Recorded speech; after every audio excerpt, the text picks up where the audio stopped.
Salam, mən Vüşalə, Biraz Kod kanalındasınız. Mövzumuz yenə də JavaScript. Demək, mən ilk kodlaşdırmağa, kod yazmağa başlayanda JavaScript-dən başlamışdım təbii ki. Və digər proqramlaşdırma dilləri ilə məşğul olanlar həmişə JavaScript-i zəif göstərmək məqsədi ilə onun obyekt yönümlü dil olmadığını və s. daha asan olduğunu və s. deyirdilər. Amma onsuz da JavaScript başlarda çox çətindir. Hətta sonlarda da çox çətindir. Düşünürdüm ki, axı mən də klasslardan istifadə edirəm, obyektlər yazıram, onun prinsiplərindən istifadə edirəm. Nəyə görə o obyekt yönümlü dil hesab olunmur? Yəni qəbul eləmirlər digər proqramçılar bunları. Amma təbii ki, bu belə deyil. Əsl proqramçılar, bu aramızda olan bir zarafat idi. Əsl proqramçılar layihəyə hansı dildən istifadə etmək lazımdırsa, o dildən də istifadə etməyi bacarmalıdırlar və hər bir dilin özünə uyğun bir funksiyası və özünə uyğun bir işlətmə yeri vardır. Bunu da həmişə yadda saxlamaq lazımdır və heç bir dili müqayisə eləmək. Müqayisə eləyək, amma lazımlı yerdə hər birinin bir öz üstünlüyü vardır və JavaScript də çox möhtəşəm bir dillərdən biridir. Keçdik mövzumuza.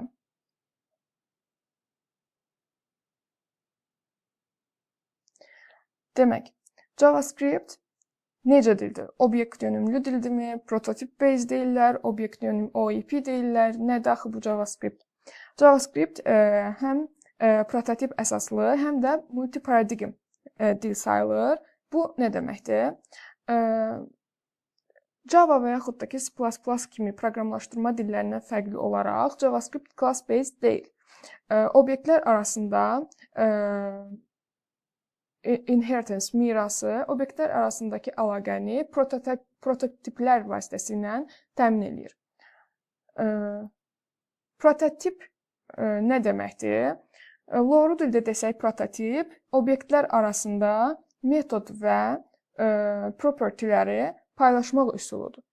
Yəni ki, məsələn, burada bir misala baxaq. Misal göstərmişəm, sadə bir misaldır. Bir animal deyə bir obyekt yaratmışıq və animal obyektinin içində speak deyə bir metod var və bu metoddan istifadə edən başqa bir obyekt yaratmaq istəyirəm, dog deyə. Bu cür yaradıram. Constant dog bərabərdir object create və animalı da inheritance olaraq götürürəm.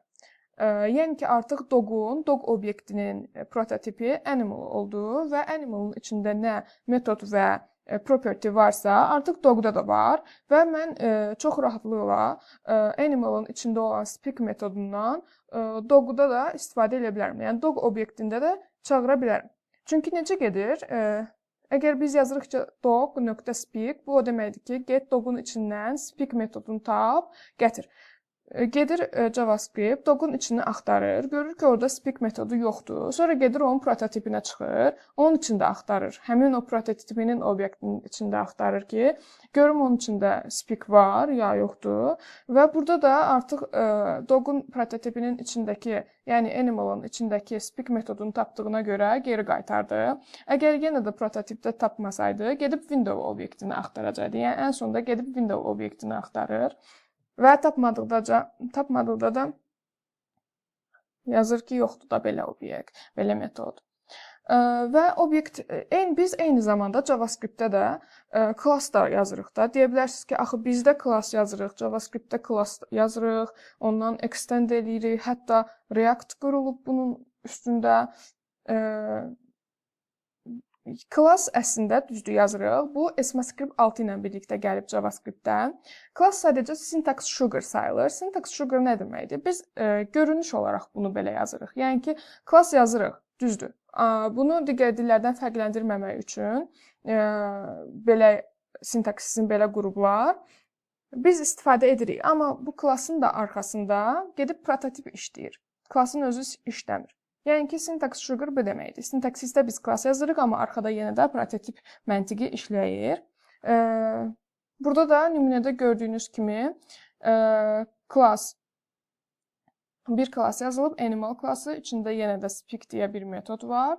Həmin metoddan istifadə eləmək istəyirik biz dog-da və dog extends animal, bu o deməkdir ki, dog animaldan inheritance götürür və biz burada bildiyimiz kimi, əgər biz obyektin özünün içində hansısa bir obyektin prototipinin metodunu yazırıqsa, yəni içində başqa cür fərqli olaraq yazırıqsa, o zaman obyektin öz içindəki metod sayılır da. Yəni bu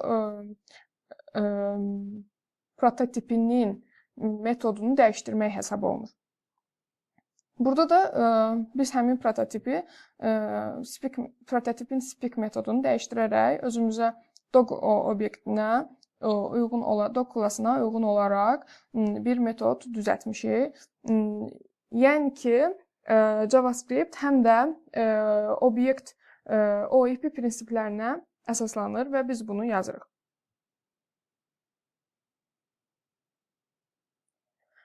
Multiparadigm nə deməkdir? Multiparadigm language bu deməkdir ki, bir proqramlaşdırma stilindən daha çox müxtəlif stillərdə yaza bilirik də. Biz həm yaza bilirik JavaScript-i, OOP, prototiplərdən və klasslardan istifadə eləyərək, functionlardan istifadə eləyərək yaza bilirik. Hoflar var, higher order functions, funksiya götürüb, parametr kimi funksiya götürüb, onu dəyişdirib, yenə də funksiya bizə return eləyən funksiyalardan danışılır. Hoflar bu deməkdir və prosedur proqramlaşdırmasından istifadə eləyir. Burada mən